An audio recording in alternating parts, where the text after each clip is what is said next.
কিতা বলবো আমি কিতা ডায়লগ দিব? আপনার এতগুলো মানুষ আমার সামনে দাঁড়িয়ে আছেন, কেমনটা জানি আমার লাগছে। র‍্যাপ জিনিসটা আসলে অনেক কঠিন। হ্যাঁ, অ্যাক্টিং এর কারণে র‍্যাপ অনেকটা কমে গেছে, কিন্তু মানে একটা র‍্যাপ বানাইতে, যেমন আমি যে গানটা বানাইছি এটা আমার 5 বছর হয়ে গেছে আমি বানাচ্ছি, কিন্তু এখনো শেষ হচ্ছে না। তো র‍্যাপ করতে আসলে টাইম লাগে, চাইলেই আজকে চাইলাম কালকে র‍্যাপ হইলো না। অনেক ভাই, পরিবার সহ দেখার গল্প যেমন আপনার ঝুলিতে অনেক আছে, আবার যে এই জেনারেশনে যেটা অভিযোগ আসলে আমরা ডাবল মিনিং বলি, এই ধরনের নাটকও আপনার বিচরণ আমরা দেখেছি। আসলে গল্পের প্রয়োজনে যেটা করতে হয় ওইটাই করতেছে সবাই, ট্রেন্ড ফলো করার কিছু নাই। দর্শককে আপনি যেটা দেখাবেন সেটাই দেখবে। অ্যান্ড পার্সোনাল ওপিনিয়ন তো থাকে যে আমার এই কাজটা ভালো লাগতেছে না, তখন দর্শক ইগনোর করে যায়, আর যেটা ভালো লাগতেছে সেটা দেখতেছে।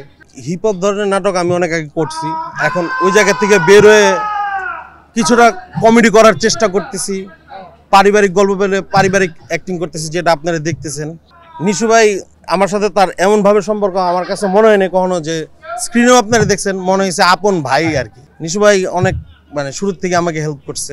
আমার কাছে মনে হয় নিশু ভাই আসলে সে যা করবে তাতেই পারফেক্ট, কারণ সে যেটা করতে চায় সে ওইটাই করে। সো নিশু ভাই সিনেমা করতেছে এই জায়গাও সে পারফেক্ট, আমি মনে করি সে সাকসেস। আমার 5 বছর পর একটা গান আসতেছে,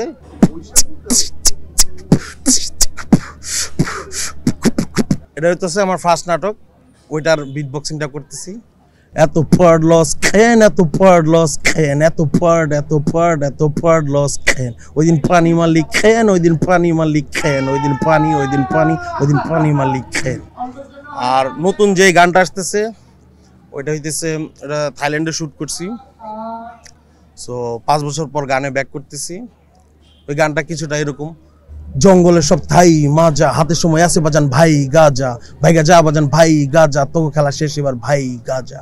সময় গেলে সাধন হয় না, কথাগুলা তগরি তো কানে বাজান শয় না, জানি এখনো তো আমি তো সইরা ফিল্ডে আবার নামছি দেখ কেমনে দিই, বাকিটা আর বলবো না, বাকিটা গানে দেখবেন। যে আমি দেনা পাওনা সিরিজ করতেছি একটা, এটা KM সোহাগ রানা বানাচ্ছে। এরকম অসংখ্য গল্প আছে যারা পরিবার সহই দেখতেছে। ঈদের জন্য তো কাজ করেই যাচ্ছি, সো খুব ব্যস্ত শিডিউল কাটাইতেছি।